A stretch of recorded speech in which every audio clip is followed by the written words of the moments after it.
Welcome to the Human Capital Innovations Podcast, your go-to source for personal, professional, and organizational growth and development. We hope you tune in often for all things people management, organizational development and change, organizational leadership, and social impact related. Maximize your personal and organizational potential with Human Capital Innovations Podcast.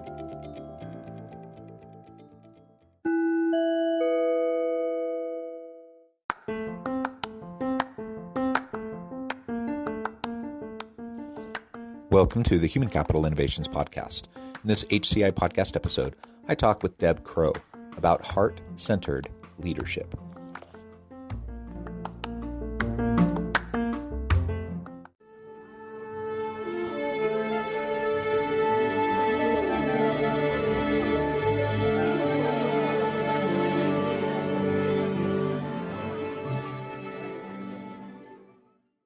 Deb Crowe, welcome to the Human Capital Innovations Podcast. Thank you so much for having me, Jonathan. Yeah, it's a pleasure to be with you. And I'm so excited that we get to finally meet and finally have this conversation. We scheduled originally for several months ago and had to reschedule. And it's just been, we're both busy and it's been a hard time getting together. But today we're going to have the opportunity to finally have that conversation and focus on heart-centered leadership, which I think is just a really powerful framing for a whole bunch of principles that we'll unpack and explore together today. As we get started, I wanted to share Deb's bio with everybody. Deb Crowe is an executive and business coach. She has 30 plus years of global experience in top Fortune 500 companies in Canada, the United States, Europe, Asia, and Australia, leading and coaching C-suite leaders, executive and senior management professionals, and their teams. Deborah's goal is to help people and organizations create an experience they envision and coach them to achieve their dreams, goals, and aspirations. I love that. I think that's wonderful. We need more and more of that in the world today. Anything else you would like to share with listeners by way of background before we launch on in? I think I'd just like to add that I think sometimes we end up doing things in life that are unplanned. And I had started my career in disability management and looking after people who were hurt or traumatized or injured or lost, and landed up making a big transition 11 years ago into the coaching world. So sometimes I think people see barriers as a negative thing, and I always see a barrier as an opportunity staring us in the face.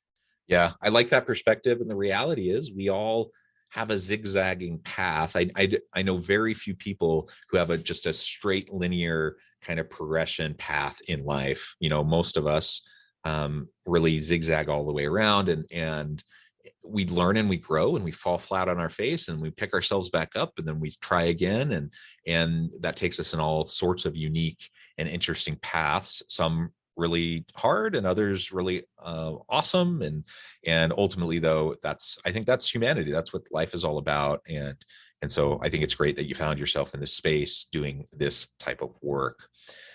So as we get started, maybe you can share with us what you mean by heart-centered leadership. Like, what does that mean to you? And then we can start to unpack some of the principles there. It is my favorite thing to talk about. Heart-centered leadership to me is simple. It is honoring your connection with people. Yeah, that is pretty simple. I think of, some of the most impactful books that I've read, in my adult life. And, there's so many books on leadership. There's so many books on motivation and helping people achieve their potential. And what I see the common thread in all of those that have been most impactful to me is that in each of them, we honor the genuine, authentic individual that is in front of us. One author put it as, we honor the otherness of the other. So we don't otherize other people to put people into boxes and to say my tribe is better than your tribe. That's not what this author is talking about. We honor the uniqueness of each individual, and they are who they are, and we don't need to put them into a box. We just love them, we care for them, we support them, we honor them. And so I think the way you frame that is perfect, and it really doesn't need to get more complicated than that. But that's easier said than done, right? Especially when you're in a business, you're leading an organization. There's all sorts of complexity. There's all sorts of uncertainty. There's the daily grind. There's the pressures, the challenges that you face. And we're all human. And so we're not perfect, and we don't always respond the way that, we probably hope we would.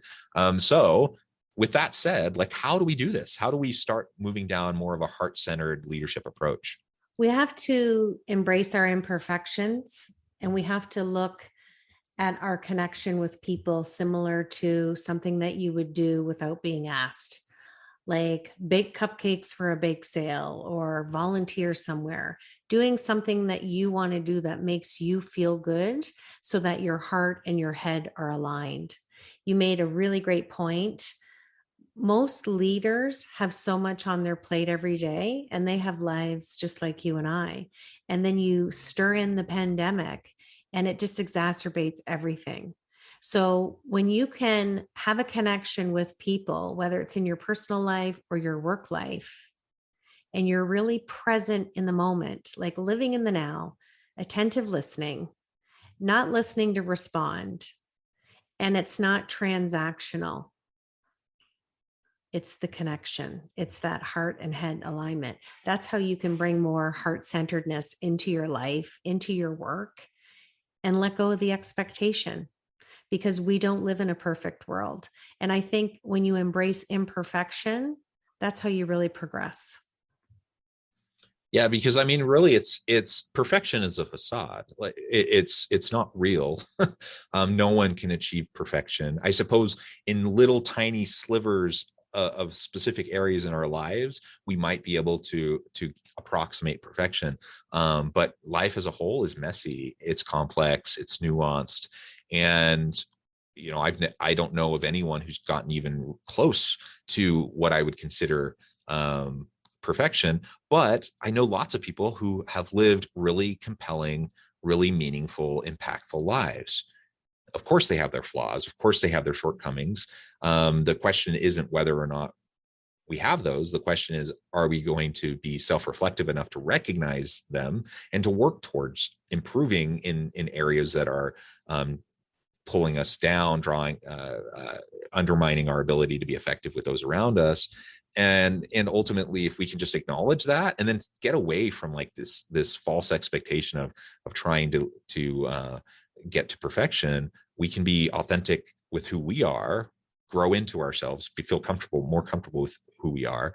And then only then will that allow us to like actually be compassionate and empathetic with others around us who are also equally as imperfect, equally flawed. But I'm a true believer in the common good in most people. I think most people want to do right by others. Most people want to be good. Most people want to help those around them. Most people want to have a successful career and to help their organization. And so if we can start from a place, a starting assumption that people are good, that people want to contribute in meaningful ways, that people aren't just trying to get away with stuff all the time, trying to do as little as possible, then we can be with them differently. We can approach them in our leadership differently in such a way that we show that we trust them, that we're going to empower them and support them.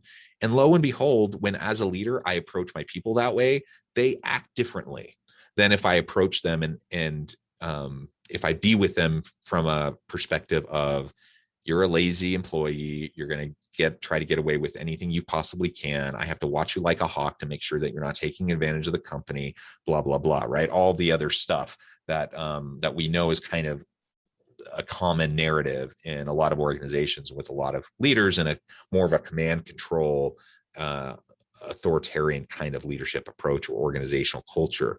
That style, that culture, I question if it was ever really effective, but certainly in the current knowledge economy, it just doesn't serve us. It's not going to help your organization attract and retain good people. It's not going to help you be innovative. It's not going to help you get the most out of your people and, maximize the potential of your people.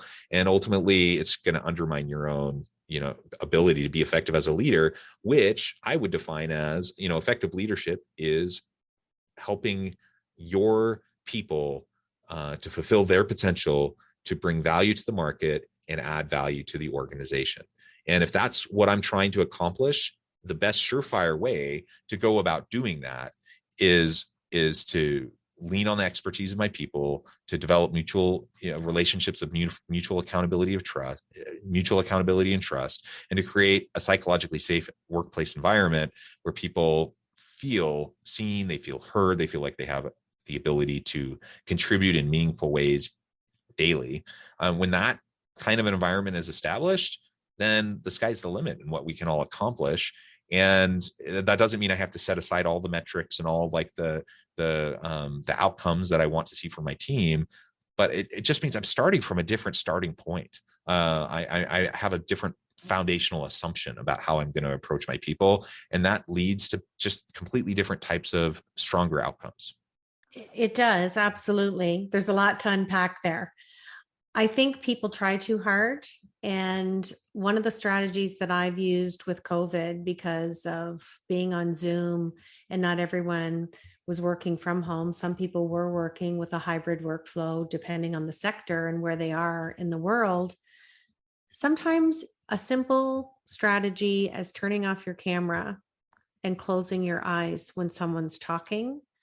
And when you do that, you're able to really interpret and hear not only the words and the expression of that person, but the emotion that's behind it. And it's almost like we need to stop and listen more and go back to that connection, that anchored connection, so that a person doesn't feel that the relationship is transactional. And that can be done. And I see it so much with nonverbal communication more than I do regular communication.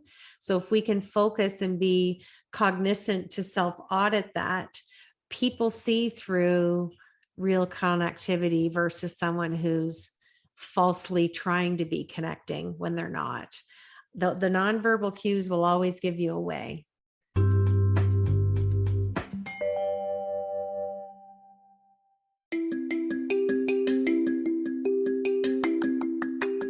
I'm excited to announce the publication of my new book from HCI Press, Bluer Than Indigo Leadership: The Journey of Becoming a Truly Remarkable Leader. Early in my adult life, I learned about an Asian proverb that translates as bluer than indigo. If you think about the color indigo, it is a brilliant, deep, and vibrant blue, what some would call the bluest of blues. To have something that is bluer than indigo is rare and truly remarkable. Contrary to popular myth, there is no one-size-fits-all or cookie-cutter approach to effective leadership.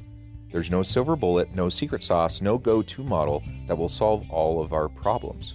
The truth is, great leaders have all had their unique strengths and flaws, and have all had to discover and then pave their own distinctive path in their life's journey to fulfill their leadership potential. Bluer Than Indigo Leadership will help you discover your own path and explore those ordinary, everyday actions that will help you respond to an uncertain future and produce extraordinary results for individuals, teams, and organizations.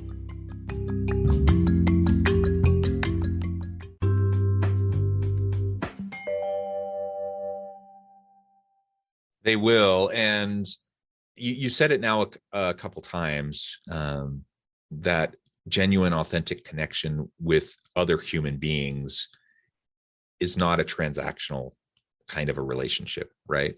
Now, is it good to have reciprocity in mind? Like if I'm going to go interact with other people, and I'm only taking from them, that's unsustainable. So from my point of view, I want to be with other people and have reciprocity, to establish meaningful, sustainable relationships, but I can't control what other people do. And so when I think about reciprocity, that's coming from my end, meaning if someone's giving me something, I'm going to make sure that I give them something in return. And if it doesn't go the other way, that's not in my control. And I'm not going to focus on that, but I'm going to focus on how I can give and support other people. So with that kind of said as a caveat, now I can set that aside, and now I can just focus on genuine, authentic connection with my people, being with them in the moment, mindfulness, being present, truly listening, not with an agenda, but just listening to be there and be supportive. When I can do that with my team and, demonstrate authentic empathy for my people in the challenges that they're facing, they're very real things that are happening in their personal lives, the challenges, the frustrations, the health issues, the mental health issues, whatever. When I can do that and just show genuine support, it's amazing how quickly you can establish those relationships of trust with your people. And it's that foundational relationship of trust that ultimately is going to lead towards that healthy workplace environment, that psychologically safe environment, and will unlock the potential of people to be creative and innovative.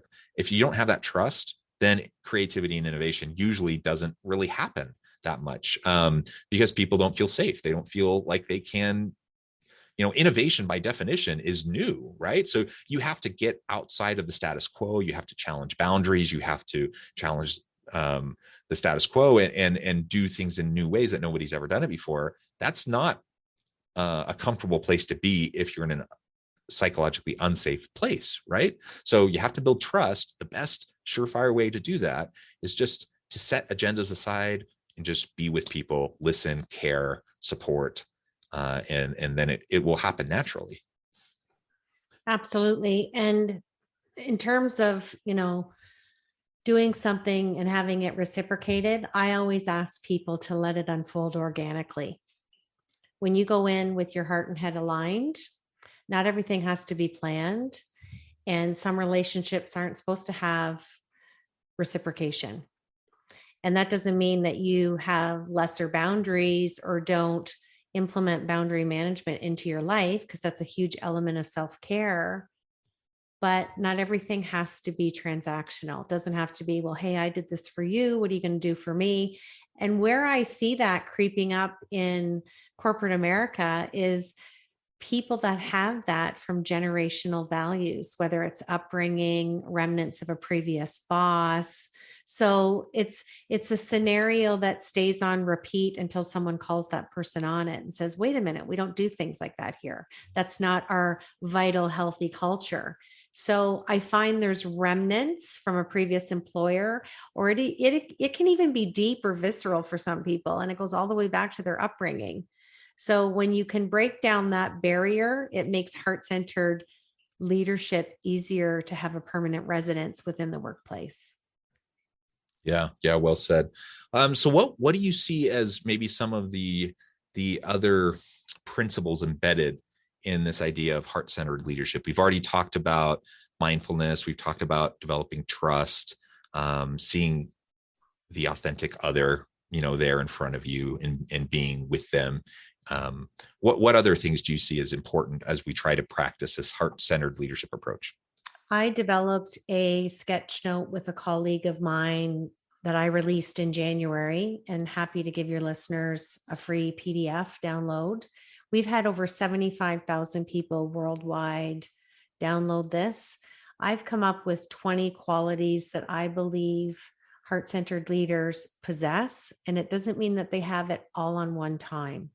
It means you look and go, okay, these are my top 3. These are the ones that I need to work at. So we normally do a 3-to-1 ratio. It's great for conversation. It's great for team building. It's great when you have to get through a hard human capital conversation, but it allows organic vulnerability and authenticity from the leader when they can say, hey, Jonathan, here's my top 3. And by the way, this is the one I'm working at.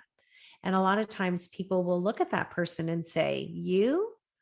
Because there's that perception because of title and stature that, you've climbed that proverbial ladder and you know everything about everything and you're perfect, right? Because you have the fancy suit in the corner office. No, you're just a person, just like the person you're talking to, and you are imperfect and you do make mistakes.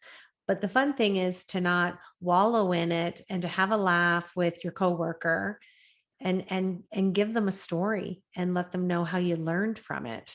So that sketch note has served a great purpose for a lot of leaders, because I think we get so caught up in systems and protocols and rules and regulations that we end up being in this systematic way of thinking.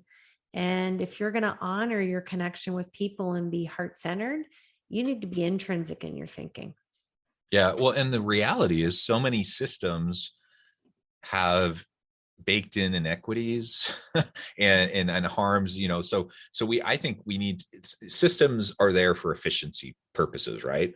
We develop them over time. And sometimes they make sense, sometimes they don't make sense. And a lot of times there are inequities baked in. And so we have to challenge those assumptions. We have to, not just do something because it's always been done that way, but we have to be willing to dismantle unhealthy systems. And so I think that goes into what you're saying, that if we just recognize the humanity of the person sitting in front of us, and we can see what challenges they're facing and what needs they have, and how we can best support them, and it doesn't directly align with like what the current policy is or what the current system allows for, well, as a leader, part of my job is to break down barriers for my people. That's a big part of what I see as the job of a leader. And so that means you got to push back and disrupt the system, and that there's no dogma around systems or dogma around policies. They're changeable. They're not gospel, like we need to change those things when they're not serving, our people well. Something else you just said that really resonated with me, that I would frame in terms of vulnerability. So for me as a leader, if I'm going to establish these meaningful, deep interpersonal connections with the people around me and develop trust with my people, I have to be vulnerable with them. I have to model vulnerability for my people. I can say things about inclusion, and I can say things about belonging, and I can talk about empowerment and support and those sorts of things. All that's nice. But until I actually demonstrate how much I trust my people, because I'm now willing to be vulnerable in front of them and demonstrate my weaknesses and where, the failures I've had in the past and what I've learned from those, that unlocks it gives permission to my people now to do the same thing. And it's natural. It's a natural human tendency when one person is vulnerable with another person, that next person will often then be more vulnerable back. Right. It's not like this reciprocity expectation that I'm vulnerable, so therefore you have to be vulnerable to me. But it's just it's the human connection that unlocks that. And then once you do that, you build meaning and trust, and that's how relationships are established. That's how we need to build meaningful, sustainable, ongoing relationships. Absolutely. It's a process, but it doesn't have to be a process. If that's not an oxymoron, I don't know what is, Jonathan. Yeah. And I like you said several times that we can let things be organic. We can let them unfold, the way they're meant to unfold. And that doesn't mean we can't be proactive. That doesn't mean we can't, have some sort of, kind of a direction or a purpose behind what we're trying to accomplish. But it also means we have to be flexible enough to just, be with people and be with ourselves where we're at and allow things to unfold. Well, Deb, it has just been a real pleasure. The time has flown by. I'll need to let you go here in just a moment. But before we close today, I wanted to give you a chance to share with listeners how they can get connected with you, find out more about your work, and then give us a final word on heart-centered leadership for today. Absolutely. So my website's Deb Crowe. Crowe has an E on the end. It just means I'm Irish.com. And heart-centered leadership belongs to everybody. You don't have to have initials after your name to be a leader. I've met leaders that are 5 years old to 95 years old. And when we let go of expectations, and you and I've talked about this in this amazing conversation today, and allow ourselves to be, that's where the magic happens. Well said. And it is magic when you have that authentic human connection. There's nothing better. Well, Deb, it has been a real pleasure. I appreciate all of your insights and wisdom that you've shared with me and my listeners today. I encourage listeners to reach out, to get connected with Deb, find out more about what she and her team can do for you. And as always, I hope everyone can stay healthy and safe, that you can find meaning and purpose at work each and every day. And I hope you all have a great week.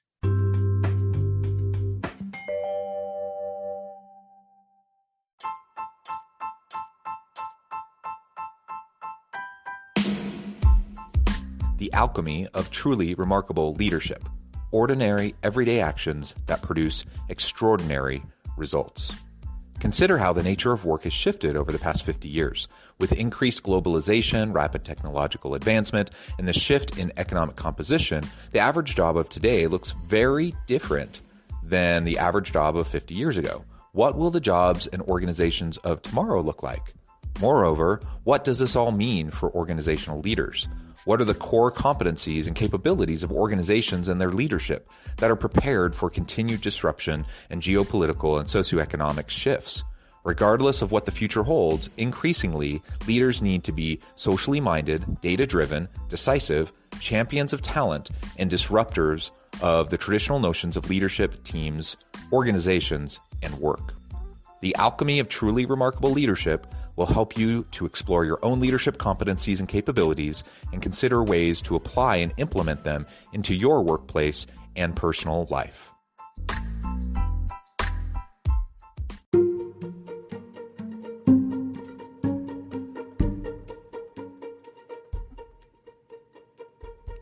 Check out Human Capital Innovations magazine, Human Capital Leadership.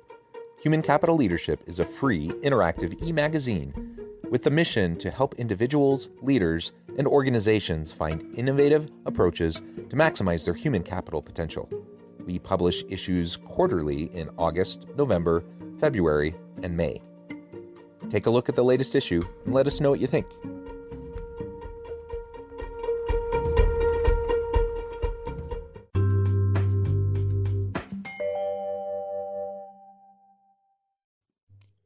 Thanks again for joining us for this episode of the Human Capital Innovations Podcast. I hope you stay healthy and safe and that you have a great week.